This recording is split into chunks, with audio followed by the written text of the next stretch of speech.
It began as a protest for fairness and ignited a revolution that changed the world forever. It's the story of how 13 colonies dared to challenge an empire, risking everything for a single powerful idea: liberty. This is the story of the American Revolution and how a nation was born.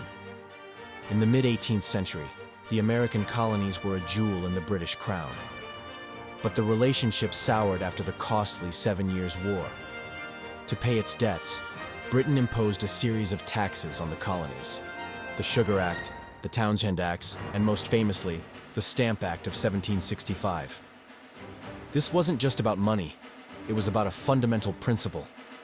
Colonists had no representatives in the British Parliament. To them, this was taxation without representation, a violation of their rights as Englishmen. Across the colonies, whispers of discontent grew into shouts of defiance. Groups like the Sons of Liberty organized boycotts of British goods. Tensions boiled over on the cold, snowy night of March 5, 1770, in what became known as the Boston Massacre, where British soldiers fired into a crowd of protesters, killing 5. The incident sent shockwaves through the colonies. Then, in 1773, came the Tea Act.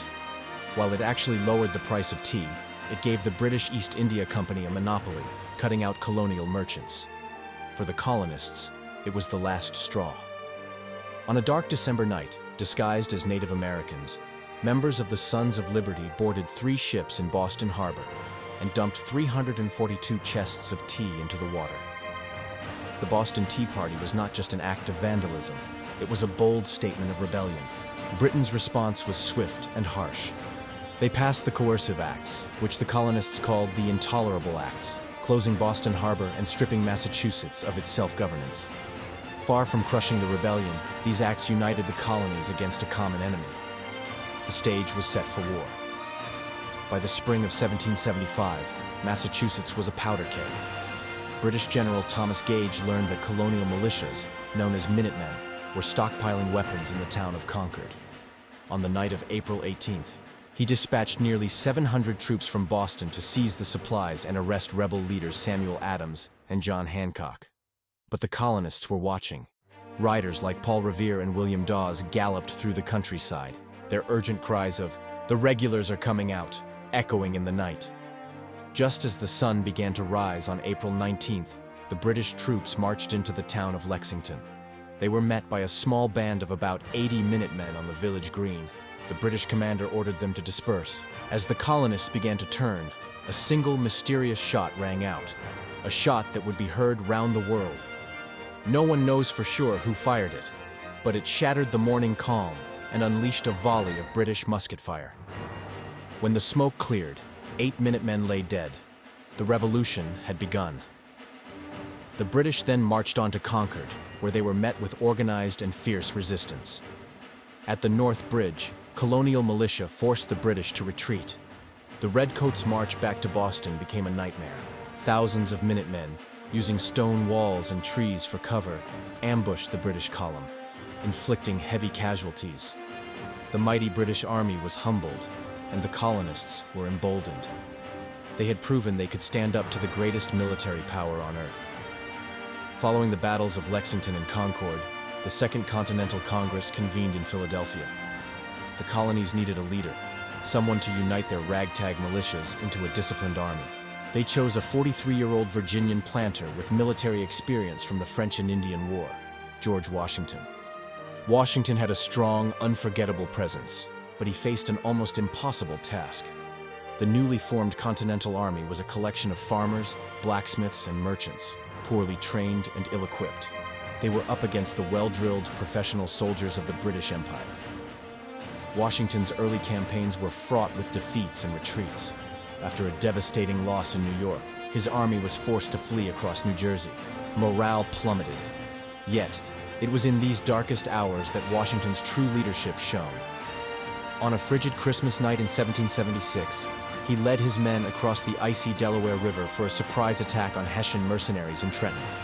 The victory was small, but its impact was enormous. It revived the dying spirit of the Revolution. The true test of the Army's resolve, however, came during the brutal winter of 1777-1778 at Valley Forge. Thousands of soldiers, lacking proper food, clothing, and shelter, suffered from disease and starvation. Yet, they endured.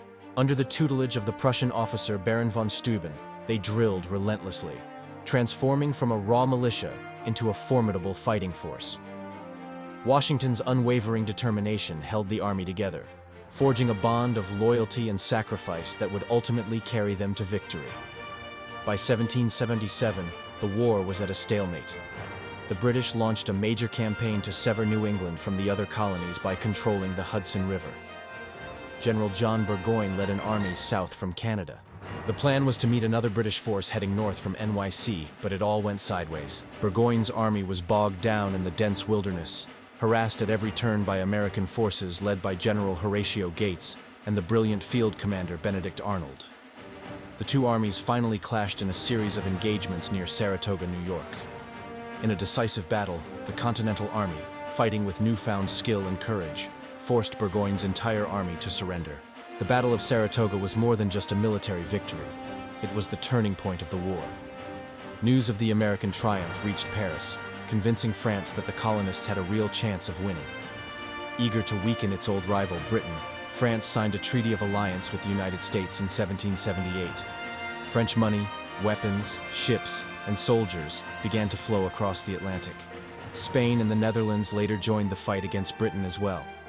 The American Revolution had become a world war, and the tide was finally, decisively, turning in favor of the Patriots. Hope, which had flickered so dimly at Valley Forge, now burned bright. With French support, the final phase of the war began. The British, under General Cornwallis, shifted their focus to the southern colonies. After a series of campaigns, Cornwallis moved his army to Yorktown, Virginia, a port town where he believed he could be resupplied and supported by the British Navy. It would prove to be a fatal miscalculation. In a brilliant display of coordinated strategy, General Washington and the French commander, Rochambeau, marched their combined forces south to trap Cornwallis by land. At the same time, a French fleet sailed into the Chesapeake Bay, driving off the British Navy and cutting off Cornwallis's only escape route. The siege of Yorktown began. For 3 weeks, American and French cannons bombarded the British positions relentlessly. Pinned down, with no hope of reinforcement or escape, Cornwallis had no choice. On October 19, 1781, the British Army marched out of Yorktown and laid down their arms. The world's most powerful army had been defeated. The fighting was effectively over. 2 years later, in 1783, the Treaty of Paris was signed. Great Britain formally recognized the independence of the United States. After years of struggle, sacrifice, and bloodshed, freedom was finally won. A new nation, conceived in liberty, was officially born. From a protest for fairness to a declaration of independence, the American Revolution was a testament to the power of an idea. The struggle gave birth to the United States Constitution, a revolutionary document that established a government of the people, by the people, and for the people. The legacy of those patriots who risked their lives, fortunes, and sacred honor endures. From rebellion to revolution, the dream of liberty gave birth to a nation that still inspires the world. If you enjoyed this journey into the past, please show your support by liking this video, sharing it with a friend, and subscribing for more amazing stories from history. Thank you for watching.